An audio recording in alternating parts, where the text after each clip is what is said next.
Right, let's begin our look at professional marks, starting at communication.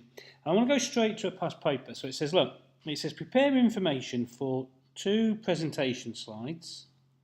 It's got to have bullet points, supporting notes. It's got to show the key benefits and the main opportunities caused by big data analytics. And then the examiner makes it really clear on how you're going to make your professional marks. It says, look, what I want from you is communication skills. And you've got to know what communication skills are, and that's what I'm going to show you in forthcoming videos. But it says, highlight the key points in the slides and have clear supporting notes. Okay, so without looking at the question, I want to now go and have a look at what the markers get given. So for this, the markers say, I want you to have a look up here with me first.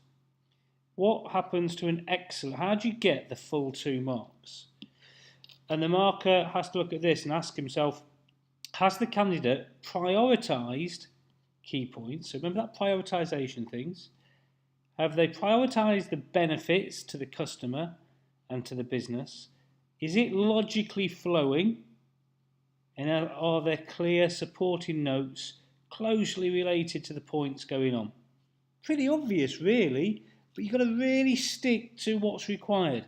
Let's now have a look at somebody who scores 0 professional marks. What would they do? They didn't use the slide format. So they didn't use the slide formats. They didn't do anything that was asked of them as you'd be asked at work. You would annoy your manager or whatever, and so you score no marks. Let's have a look at the next worst, half a mark, and it says the candidate, well, loosely used a slide presentation format, but too many points or just too few points. Not talking about benefits. They've made some notes, but the notes go on, they waffle for ages, or they don't explain the main points. Okay, so you get an idea there of what the examiner's looking for and what the marker gets to see as well, which I think is really important.